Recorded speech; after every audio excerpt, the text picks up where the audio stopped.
Et malgré notre argent, on échoue. Malgré notre intelligence, on échoue. Quelqu'un qui est intelligent, normalement, il ne devait pas échouer. Mais des fois, tu es intelligent et tu échoues. Ce n'est pas tout qui te réussit. Mais quand tu as la sagesse, tu réussis dans tout. Amen. Tu réussis dans tout.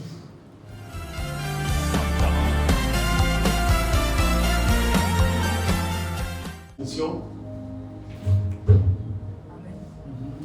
La sagesse est une connaissance approfondie. La sagesse est une connaissance approfondie. Donc, la sagesse, d'abord, c'est une connaissance. Mais cette connaissance, elle est approfondie. C'est ça qu'il faut retenir. La sagesse est une connaissance, mais approfondie. Gloire à Dieu. Vous voyez, tout à l'heure, il a tellement donné des détails.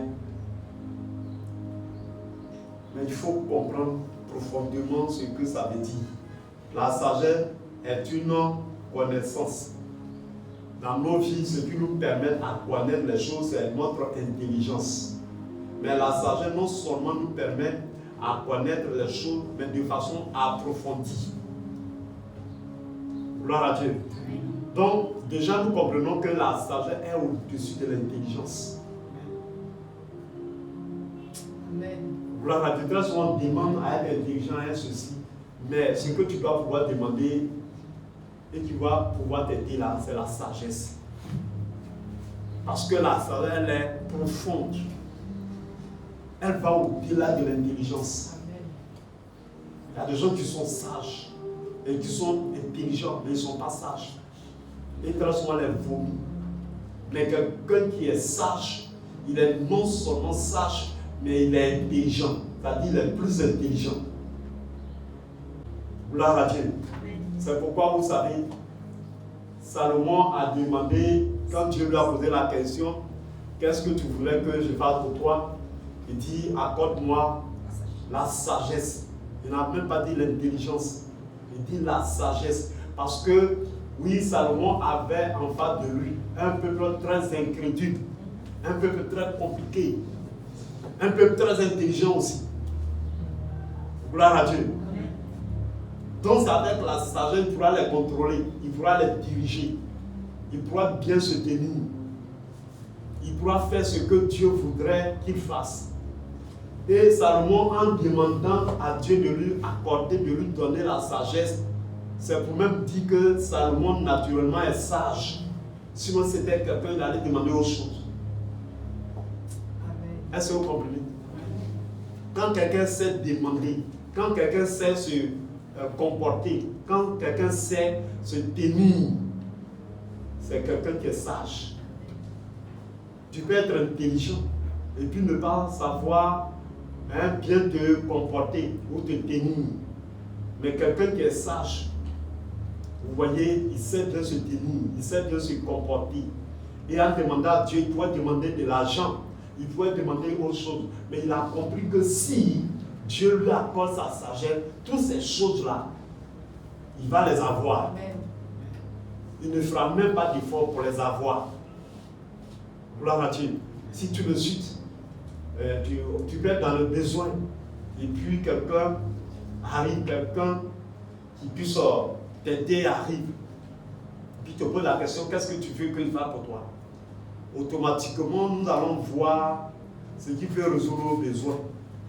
C'est-à-dire que si tu n'as pas mangé, tu n'as pas payé ton loyer, tu as des difficultés financières, et que quelqu'un dit, mais qu'est-ce que je peux faire pour toi? C'est le problème que tu vis là, tu vas exposer. Tu vas dire, non, j'ai besoin d'argent. Gloire à Dieu. Très souvent, on exprime nos besoins par rapport à ce qu'on vit, mais pas par rapport à ce qui peut nous amener en profondeur, pour qu'une bonne fois pour toutes, et que ce problème ne revienne plus, et que cette difficulté ne revienne plus jamais.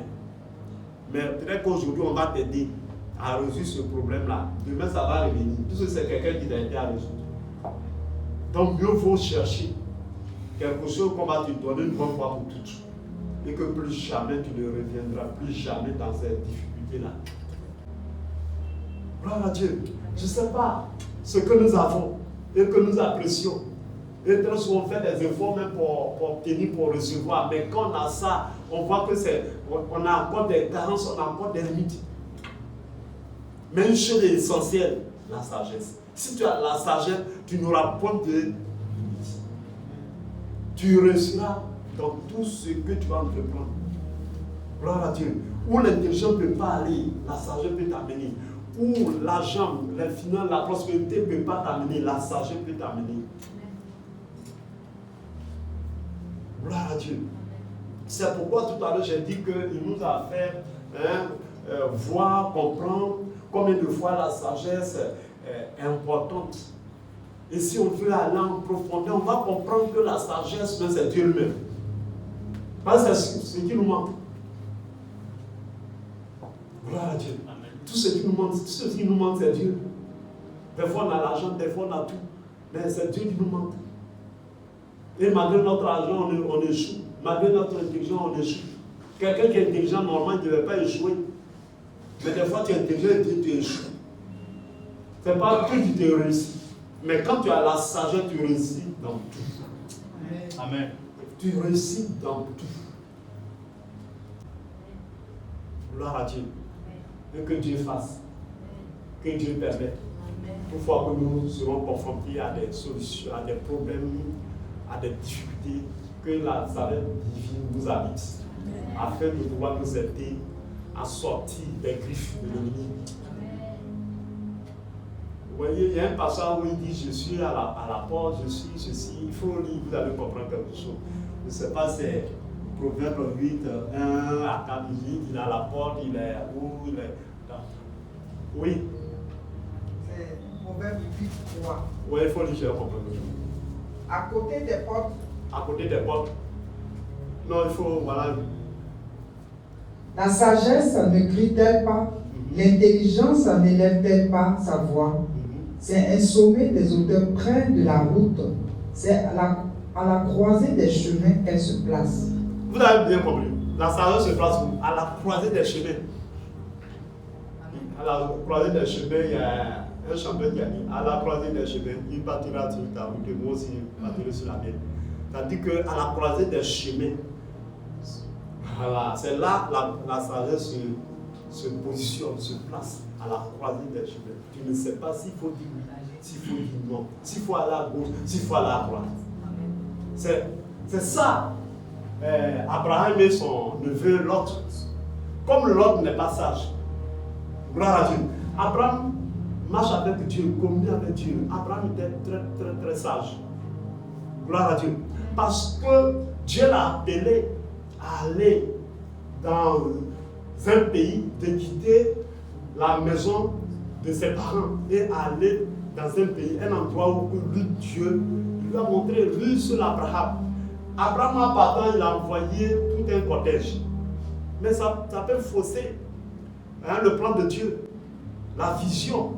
Alors, Dieu, sachant toutes choses, il va créer une situation où les bergers d'Abraham et puis ceux de l'autre vont avoir des discussions, des problèmes. Donc les discussions ne finissent pas.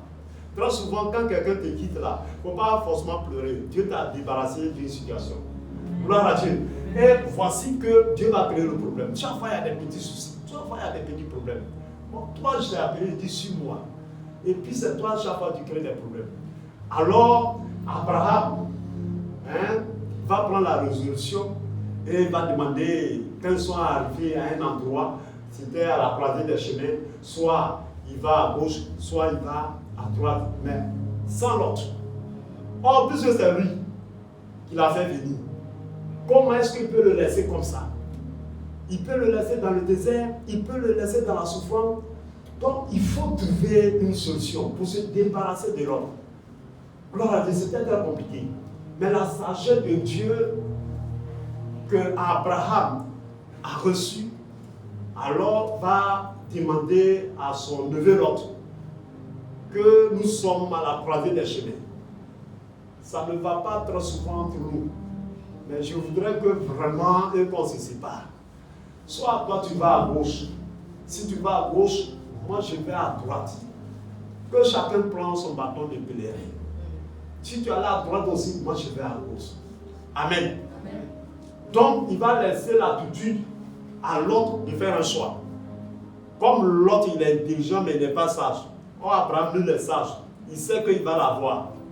Et il sait que, même si son neveu, il est très intelligent, s'il choisit la verdure, et c'est ce qu'il a choisi, même si lui, Abraham, il est dans le désert, il connaît que Dieu, il est Dieu. Dieu amène à l'existence ce qui n'existe pas. Dieu est capable de transformer le désert en verdure. Donc lui n'avait pas de problème. Mais celui qui avait un problème de choix, c'était qui? C'était l'autre. Sinon, Abraham n'avait pas de problème de choix. Quand tu es sage, là, tu n'as pas de problème. Parce que tu te dis que quelque chose, ce qui va arriver là, Dieu est dedans, Dieu est là. Dieu ne va pas t'abandonner. Alors l'autre va jeter les regards à gauche et à droite. Alors il voit le côté là où il y a la verdure, où tout brille. Il dit, je choisis. Alors qu'en réalité, si tu étais sage, il allait laisser son oncle choisir pour dire, ah, c'est toi qui es mon oncle. Et puis c'est toi qui m'as fait venir. Alors si on arrivait dans un endroit, un que tu veux qu'on ne se sépare, si quelqu'un devait faire le premier choix, je pense que c'est toi d'abord. Mais comme bon, je ne peux pas dire qu'il est bête, il est intelligent, mais il n'est pas sage. Gloire à Dieu. Alors il va choisir la vertu. Et quand il a choisi la vertu, Abraham est obligé de prendre le désert. Gloire à Dieu. Amen.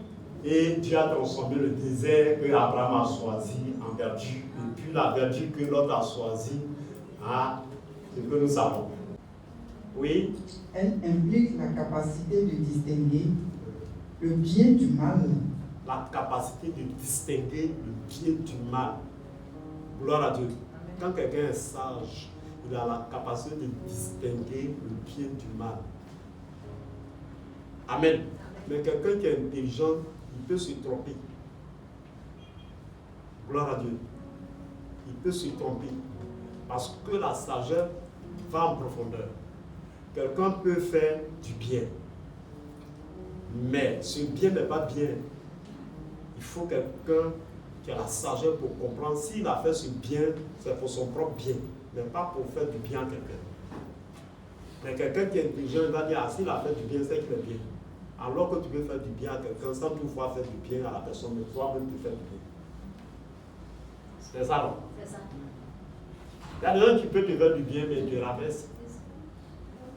Mais c'est pour te détruire. Là, au moins, vous savez, tu fais du bien, tu as bien d'argent, tu donnes l'argent. Mais la manière dont tu as donné l'argent, et puis tel qui t'a donné l'argent, c'est fini pour toi. Voilà. Est-ce que vous comprenez? Ça va, donc la sagesse te permet, puisque la sagesse spirituelle, c'est ça qui fait que la sagesse va au-delà, en profondeur de tout ce qu'on fait. Donc celui qui va en profondeur, il comprend mieux les choses que celui qui reste à la surface. Vous voyez, non? Mais quand on parle de la spiritualité, on parle de sagesse comme Dieu. Dieu il est profond. Gloire à Dieu. Quand vous lisez la Bible, vous allez voir, je ne sais pas si la Bible parle de l'intelligence de Dieu, on parle, la Bible parle, si la Bible même en parle, c'est encore à fois. Mais on parle de la sagesse de Dieu. Beaucoup plus la sagesse. Mais l'homme intelligent. Mais Dieu, un Dieu sage. Un Dieu sage. Il dit quelqu'un qui est sage, il est déjà intelligent. Mais quelqu'un qui est intelligent peut ne pas être sage. Donc Dieu, lui, il est sage. Il est intelligent. Or, l'homme, il peut être intelligent, il ne peut pas être sage. Mais Dieu, lui, il est intelligent, il est sage. Gloire à Dieu. Amen. Dieu bénisse. Amen. Est-ce que ça va? Amen. Amen. Aïe, ça va, non? Amen. Joseph, là, il était intelligent. Très intelligent. Il fait son sang, dit à ses frères. Il dit que vous êtes là, vous allez tout le temps au château. Un jour, c'est moi qui vais vous commander ici. Il ne peut même pas fermer sa bouche. Donc, il a subi aussi le fait de ne pas être sage là. Ça lui a coûté la jalousie, la haine le tour. Hein, on l'a vendu parce qu'il n'a pas été sage. Mais quand il est arrivé chez la maison de Potiphar, là, seulement, la sagesse a commencé à la quitter. Amen. Amen. Quand la femme de Potiphar dit, couche avec moi, elle dit non. Ton mari m'a donné, comme on appelle tout, comme responsable, comme tu mais toi seulement. Amen. Amen. Ça, c'est la sagesse. Il m'a tout donné, il peut tout faire, mais sauf toi. Gloire à Dieu. Amen. Aïe, ou bien. Est-ce qu'il a appris dans sa maison là? Voilà. Il est devenu sage maintenant. Gloire à Dieu. Amen. Il est devenu très sage. On ne parle pas vite. Et puis on n'agit pas vite. Celui qui est intelligent, il agit vite. Celui qui est sage, il est lent. On dit Dieu est lent à la colère. Mais nous les hommes, on n'est pas lent à la colère. Voilà la différence. Dieu là, il est aussi en colère, mais il est lent. Mais l'homme là, on n'est pas lent. Parce que Dieu fait des combinaisons, il tient compte de beaucoup de choses avant d'être en colère. Mais nous là, dès l'instant j'ai manqué de recevoir maman, là, automatiquement, il peut cracher sur moi. Voilà. Est-ce que vous voyez donc? Que Dieu nous aide. Amen.